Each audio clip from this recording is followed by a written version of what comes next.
นาบาดเดววันดีเจอดีขวายจะสาสีย่อมือต่างจอมหูนอมโนบเจอดีขวายก็ดีกูเขาไหวลูกนอมนี่ดุนใหญ่สับปันดู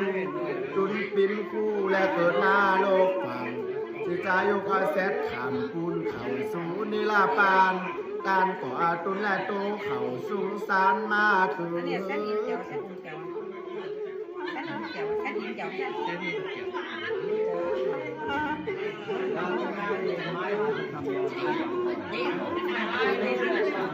นาบาดีวันนี้ชื่อว่ากาเผือกข้าวโรยต้นเสียงบอนการหลุดเอาตู้นอนก่อนหรืองามไข่ที่อ่านไม่เบอร์เท่าลำกุดไก่กินปูตาเกิดมีลูกพุดตาไข่คำตังตังที่ปีคุกใบบานาใส่ออกทำแม่ก็บาลักคำปังตินปูลูกหน่อยลูดบานาไหนซ้อหน่อยลูกในยอมตาวันนาคืนถึงมึนไหนลายเดินก็แลมาไฟ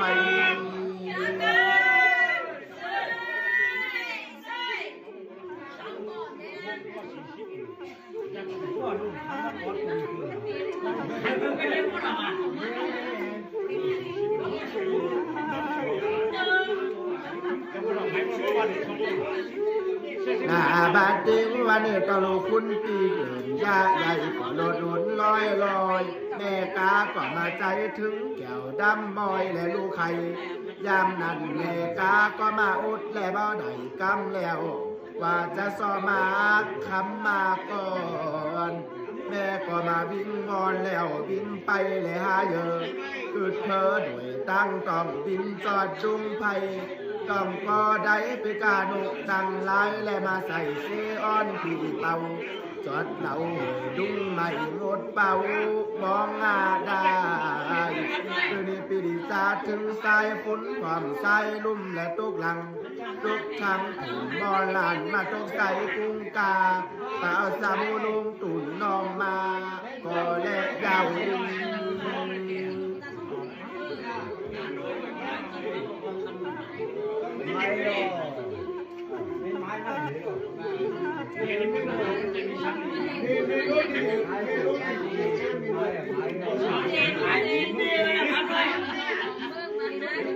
นาบาดเดียววันนี้หลุดนาไล่ที่ถึงไม่เดินเท่าลำกดตัวรักกูตั้งไป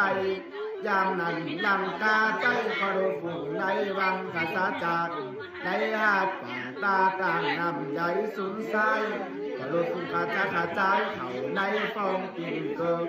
เดือนนี้จะดีแนวกาเพื่อเขาขาวล้นไปสอมากนานมา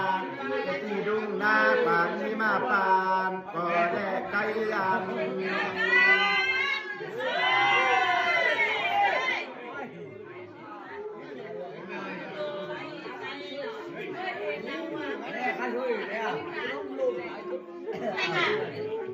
นาบาดเดียววันนี้ตามก็มาบินแอวมอลานจะถึงลูกพุทธาที่ว่าคำข้าวเลยขายคำตังบัดนี้แม่ก็มาปากไปบอกแล้วนั่งเป่าหายได้ไปเอาดึงถึงยิ้มบังเลยฮักยิงดึงขิงเข่าในนำอีกหนึ่งเบาเกินแม่ก็มามือตาเห็นต้องในและหมดเป่าสมาธิใจผู้และมาเข่าเราไม่ละลูกไปดังทำลายยอดฝุ่นปันนี่ไข่คำกลางหาคำนั้นแม่กาก็มาสหาด้วยลูกน้อยและได้ถึงฟังปังไปเอาดึงตุ่มยิ้มบังและหายิงจำนั้นแม่กาก็มาใจจริงของลูกน้อยย่อยเปิดลูกนางหายละปีวันจะเจอบินหาด้วยดอนทรายหน้าหาดเจอบินสาดเขาได้นำหนาวแสนร้อนร้อนยามนั้นแม่กาก็มาแปลงก้อนไห้ร้อยร้อยและซ้อฟังสมาหันเป่าละล่างที่ได้ถิ่มฟังฟังว่าปิ้นแมงสังแลมาคุมเอาลูกแก้วเขาหาได้ไปแล้วกูสอบเป่าหัน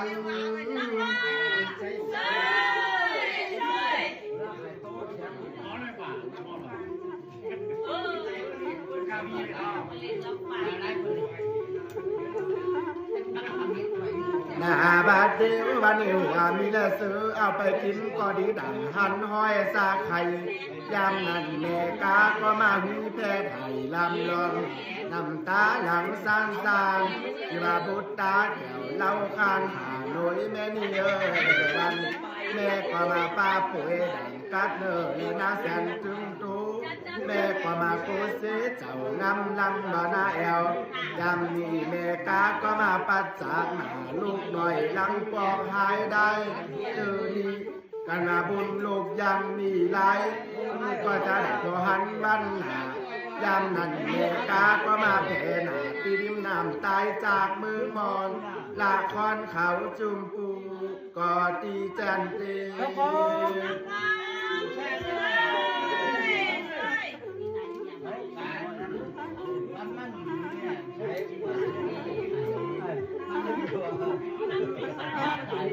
นาบาดเดียววันเตอร์จันใครนำแม่ป่านขาดเขินทรายจะมีแซ่บตั้งลายมีเอาเตียวลายแม่ไก่ถิ่นซอเจ้าวักทีดอนทรายภายตาเห็นหันดีมีลูกไข่ตัวอันแม่ไก่ใดมาไว้จะว่ากันแสนตาเจ้าที่เก่าปัจามาโหที่ลูกหนึ่งไล่ตกเข่าหน้าที่นำใหญ่จะมีแม่เต่าใดมาไว้ปินโปสิว่าโกหน้ากำมานะเจ้าโลนหักไหลลูกหนึ่งสมาไล่ตามโดยดอนทรายหน้าหักและมีงูสุภาลัดเจ้าเต็ดไทยและตรงอาบดอยฟองขันข้าวใส่ก้องกองมีแห่งงูและเก็บใดสิว่ากษาปะนอเกี่ยวเต็ดไทยบุญใหญ่เลือกุลลูกหนึ่งไล่ตุ๊กเขาในวงน้ำใหญ่จะมีนางโนดเหล่าเทพไทยและสักอาชีนาปจาปฏิโกตามีนี่แห่งนางเก็บใดชื่อว่าโกตามาเหล่าเทพไทยสุดยอดแต้มไปลูกหนึ่งก็มาไล่ตามโดยดอนทรายพอไปปุ่นเปิ้ล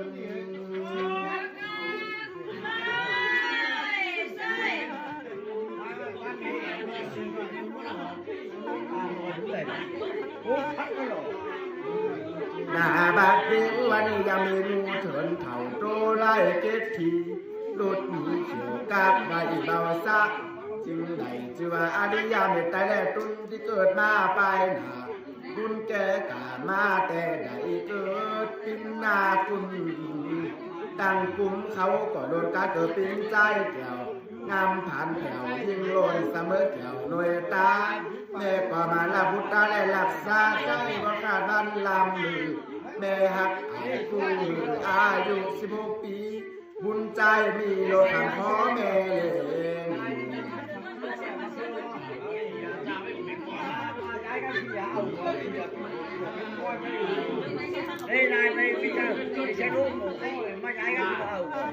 บาดเดียววันนี้อย่าว่าอยู่ในใจก็เสียงกำแล้วว่าแค่ไปโบสถ์กินจีแม่จึงมีกำหามบุตรตาลูกอ่อนแม่จิว่าลูกมีบ่อยเคยตอนเขาเถินดุงดีพิตาพีพงดุมหมูจุ่มอยากให้เขาแอวไผ่ปลาไม่ได้ซื้อปลามาในได้ลูกเอ้ยที่ว่าแม่ที่ว่าปันใดลูกขึ้นคำขอจากใจที่ว่าแม่ตีหามลูกไว้ก็โกบาปมาตูเขาจึงโจกันได้ปันปอดโดนอนุญาต